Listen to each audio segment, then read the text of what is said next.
तो फिल्म तो स्टार्ट होती है और हम जून नाम की एक लड़की से मिलते हैं जो कि एक सोशल वर्कर है। इंस्टाग्राम पे बहुत से उसके फॉलोअर्स हैं, पर वो कभी भी अपना फेस रिवील नहीं करता। लोगों की मदद करने के लिए वो एक छोटी मोटी जॉब करता है और उसे अपनी फुल टाइम जॉब की जरूरत है। ऐसे ही संग उसका दोस्त, उसको भी फुल टाइम जॉब की जरूरत है और वो एक डिटेक्टिव बनना चाहता है। रात को इन दोनों की मुलाकात होती है इनकी बिल्डिंग में ही एक मेल लड़की से जो कि एक्ट्रेस बनना चाहती थी। वो इन दोनों को बहुत अच्छे से हाय बाय कहती है और इनका नंबर लेकर चली जाती है। और तभी कुछ ही देर में उस लड़की के पास एक मैसेज आता है एरिश की गेल नाम के एक अकाउंट से।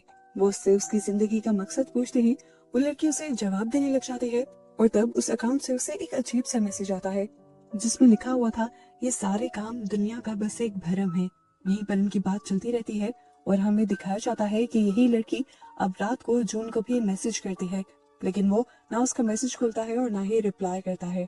अब अगला दिन स्टार्ट हो जाता है और जून एक साइकोलॉजिस्ट से मिलता है जिसका नाम है मिस पार्क। वो भी जून की तरह लोगों की मदद करती है, फ्री में लोगों को सेशंस देकर। कुछ देर वो भी मिस पार्क से बातें करता है और इसके बाद मिस पार्क के स्टॉल की एक पिक्चर लेकर वो अपने इंस्टाग्राम पे लगा देता है ताकि अगर किसी को भी फ्री में मदद चाहिए हो तो वो यहाँ पर आ जाए। अब इसी रात हम देखते हैं कि जब सन जून से मिलने के लिए आता है तो वो देखता है कि उनकी बिल्डिंग के पास कोई था जिसके हाथ में एक कैमरा भी था। साफ लग रहा था कि वो खुफिया तरीके से किसी की पिक्चर्स ले रहा था, लेकिन संग के आते ही वो यहाँ से चला गया। अब संग और जून मिले और जून ने बताया कि रात ही मुझे मेरी नेबर का मैसेज आया था। वो मिलना चाहती थी, मदद चाहती थी, पर मैंने उसे रिप्लाई नहीं किया। संग उसे कहता है तुम्हें रिप्लाई करना चाहिए था। अब ये लोग बात करते हुए बाहर आए ही थे कि इन्हें एक शॉकिंग न्यूज ये पता चली कि उस लड़की ने सुसाइड कर ली थी। ये जानकर सबसे ज्यादा दुख जून को होता है क्योंकि अब उसे ये लगने लगा था कि उसकी नेबर की मौत उसकी वजह से हुई है। अगर वो मदद करने के लिए चला जाता तो शायद आज वो जिंदा होती। पुलिस के इन्वेस्टिगेशन के बाद वो अब अपनी नेबर के घर पे आ जाता है, उसके रूम में आ जाता है और उसके अकाउंट्स चेक करने लगता है। उसे पता चलता है कि लास्ट टाइम उसकी नेबर को एरिश की गेल नाम के अकाउंट से मैसेजेस आए थे। उसने उससे बात की थी। ये मैसेजेस पढ़कर उसे साफ लग रहा था कि इन्हीं की वजह से उस लड़की ने सुसाइड की होगी। सन को भी वो ये बात बताता है कि इस अकाउंट से मैसेज आने के बाद उसने अपनी जान ले ली थी। ये लोग अब उसके अकाउंट पर मैसेज करते हैं और पूछते हैं कि आखिर तुमने हमारी नेबर के साथ किया क्या।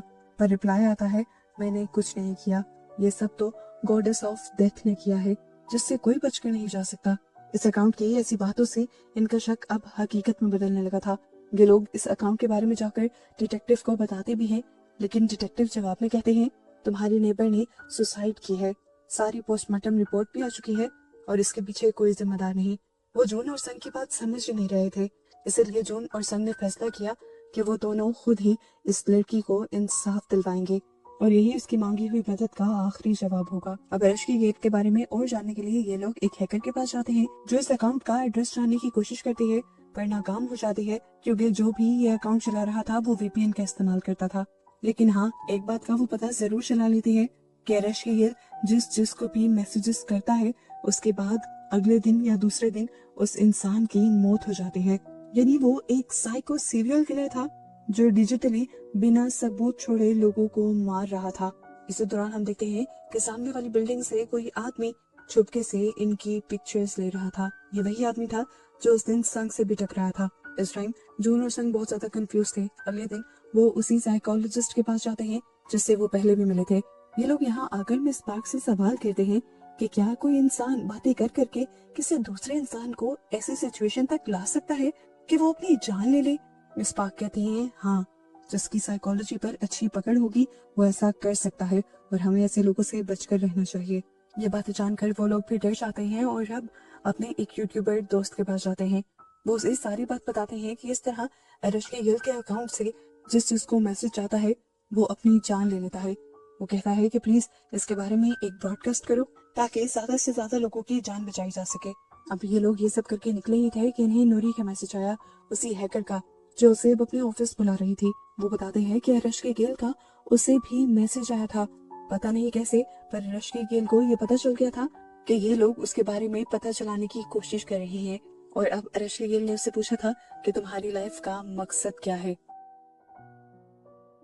इन सारी बातों के बाद नूरी बताती है कि मुझे साफ पता है कि इस टाइम कोई ना कोई हम पर नजर रखे हुए है। नूरी की बातों के बाद ये और ज्यादा परेशान हो जाते हैं, अपने लिए भी और नूरी के लिए भी, क्योंकि नूरी एक लड़की थी। खैर, ये लोग जब बाहर जाते हैं तो देखते हैं कि सामने वाली बिल्डिंग के ऊपर एक लड़का अभी भी इनकी तस्वीरें ले रहा था। इस लड़के को इन्होंने कई मर्तबा देख लिया था और एक मर्तबा तो रंगे हाथों पकड़ने की कोशिश भी की थी, लेकिन तब वो लड़का इनके हाथ से निकल गया था। अब ये लोग जल्दी से नूरी को कॉल करते हैं और बताते हैं कि वो लड़का तुम्हारी बिल्डिंग के ऊपर है। नूरी जल्दी से बिल्डिंग के ऊपर जाकर उस आदमी को पकड़ लेती है, जिसके बाद ये उसे पकड़ कर अपने घर पर लेकर आते हैं। एक दो मर्तबा थप्पड़ मारने के बाद वो लड़का सब उगल देता है कि मैं जो कुछ भी कर रहा हूँ वो अरिश की गिल के लिए कर रहा हूँ। मैं उसे पर्सनली नहीं जानता, लेकिन एक दिन मुझे उसका मैसेज आया था। वो मेरे बारे में वो कुछ भी जानती है जो मैंने अपने आप से भी छुपा कर रखा, और इन्हीं सब चीजों की वजह से वो मुझे ब्लैकमेल करके मेरे से सारे काम करवा रही है। अभी तक तो इन लोगों को उस पर तरस आ रहा था, लेकिन जो अगली उसने बात बोली उसकी वजह से संग और जून को उसके ऊपर बहुत गुस्सा आया कि यहाँ तक के दोनों ने उसे मारना शुरू कर दिया। वो कहता है असल में दूसरों की लाइफ पर नजर रखना मेरी हॉबी भी है। बस यही वो बात थी। उसके बाद जब ये दोनों उसे मारने की कोशिश करते हैं तो नूरी उन्हें रोक देती है। इस आदमी की कहानी जानने के बाद ये लोग जान गए थे कि अरेस्ट की खेल को ये लोग जितना सिंपल समझ रहे थे उतना सिंपल यहाँ पर सब कुछ था नहीं। वो एक बहुत बड़ा गेमर था। इससे पहले कि ये लोग और इन्वेस्टिगेशन कर पाते, अगली सुबह इन्हें डिटेक्टिव की कॉल आती है, जिसमें इन सब के लिए एक खुशखबरी थी। डिटेक्टिव बताते हैं कि तुम्हारे अलावा भी हमें कई लोगों ने अरेश की गिल की कंप्लेन की।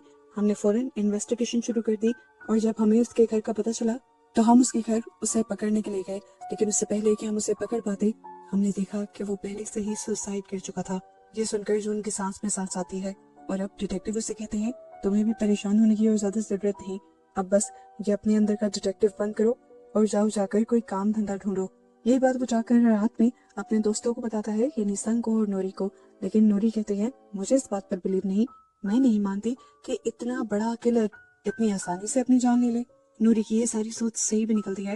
रात में जब नूरी सो रही होती है तो दोबारा उसे अरेश की गेल के अकाउंट से एक मैसेज आता है और हमें अब समुंदर के पास खड़े हुए अरेश की गेल को भी दिखाया जाता है। इस टाइम उसकी शक्ल तो हमें नहीं दिखाई गई, लेकिन हाँ ये जरूर दिखा दिया गया कि वो जिंदा ही था। यहीं दूसरी तरफ जंग का वो यूट्यूबर दोस्त जंग को कॉल करता है और बताता है कि अरेश की गेल अब सब लोगों के सामने आ गया है और उसने एक बहुत बड़ी ब्रॉडकास्ट करने का फैसला किया है जिससे हजारों बच्चे ज्वाइन करने वाले हैं। ये बात सुनकर जून और संग को पता चल गया था कि अब अरेश की गेल एक ही साथ कई हजार बच्चों को अपना निशाना बनाने वाला है। वो फौरन इस बारे में नूरी को बताना चाहते थे क्योंकि नूरी ही वो थी जो हैकिंग करके इन सारी चीजों को रोक सकती थी। पर जैसे ही संग उसे कॉल करता है तो नूरी बहुत ही अजीब सी आवाज में उसे कहती है अब मैं इस पर कोई काम नहीं करना चाहती। उसकी आवाज में अजीब दर्द था जो संग ने महसूस कर लिया था। संग को लगा कि कुछ गड़बड़ है, इसलिए वो फौरन जून को लेकर वहां पर गया और जाकर क्या देखा कि नूरी ने सुसाइड करने की कोशिश की थी। वो तो ये लोग ठीक वक्त पर पहुंच गए और एम्बुलेंस को बुलाने का इन्हें मौका मिल गया, पर जान उसकी अभी भी खतरे में थी। इसके बाद ये लोग अपने यूट्यूबर फ्रेंड के पास जाते हैं और उसका यूट्यूब प्लेटफॉर्म को इस्तेमाल करते हुए एक और ब्रॉडकास्ट करते हैं और यहाँ लाइव अरेश की गेल को चैलेंज करते हैं। चैलेंज करने वाला इस टाइम संग था और उसके चैलेंज के जवाब में अरेश की गेल जो उसे जवाब देता है उससे संग खुद हैरान हो जाता है। उससे संग के बारे में भी बहुत सी ऐसी बातें पता थी जो संग ने आज तक किसी को भी नहीं बताई थी और बस ये देखना था कि संग शॉक रह गया और आगे कुछ ना कर पाया। अरेश की गेल अब संग को बिल्कुल अपने कंट्रोल में कर चुका था। वो उसे एक तरह से कह लें कि हिप्नोटाइज कर चुका था। जून भी जो ये लाइव ब्रॉडकास्ट देख रहा था संग की और अरेश की गेल की चैट देखकर वो फौरन संग के पास आ जाता है और देखता है कि संग बहुत बुरी हालत में है और अपने आप को मारने वाला है, लेकिन वो उसे होश में लाकर उसे अरेश की गेल के हिप्नोटाइजेशन से आजाद करवाकर उसकी जान को बचा लेता है और उसके बाद वो नूरी से मिलने के लिए आता है।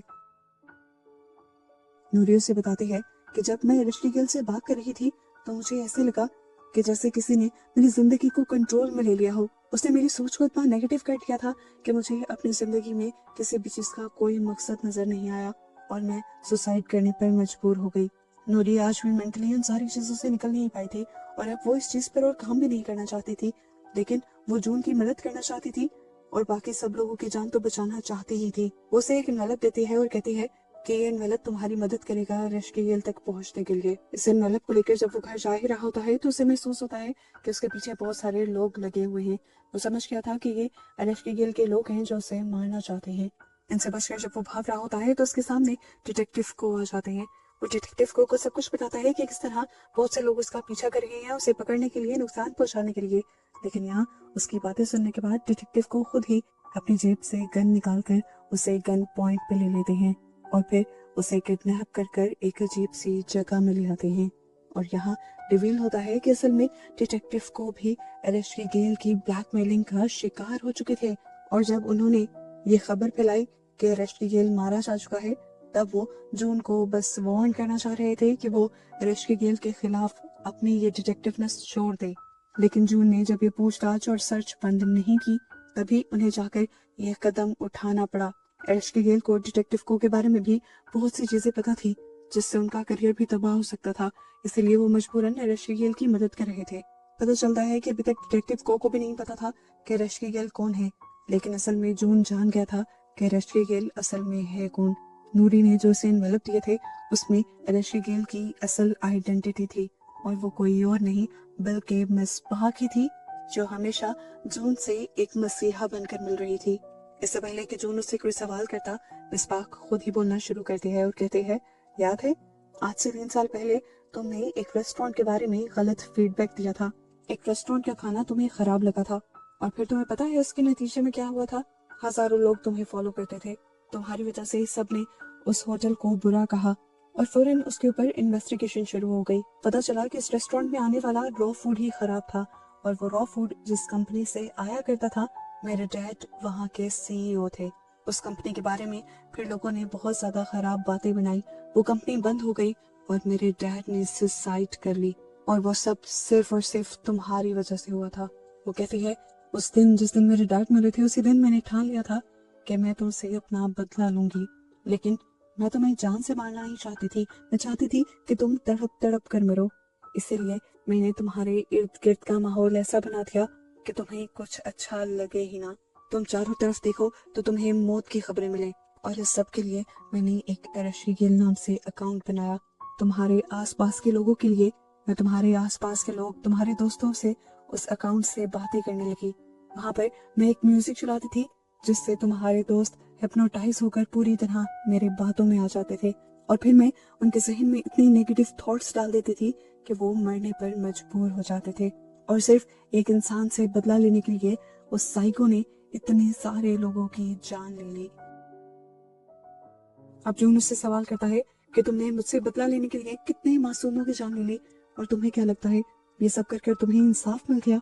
वो कहती है, पता नहीं, लेकिन देखो तुमने मुझे एक इंसान से एक मॉन्स्टर बना दिया और मैंने कितने मासूम लोगों की जान ले ली। ये सुनकर जून अपना सर झुका लेता है और फिर उससे उसके किए की माफी मांगता है। वो कहता है, मुझे नहीं पता था कि तुम्हारे डैड मेरे एक छोटे से कदम की वजह से इतना बड़ा कदम उठा लेंगे, अपनी जान ही ले लेंगे। अगर मुझे पता होता तो मैं ऐसा कभी ना करता।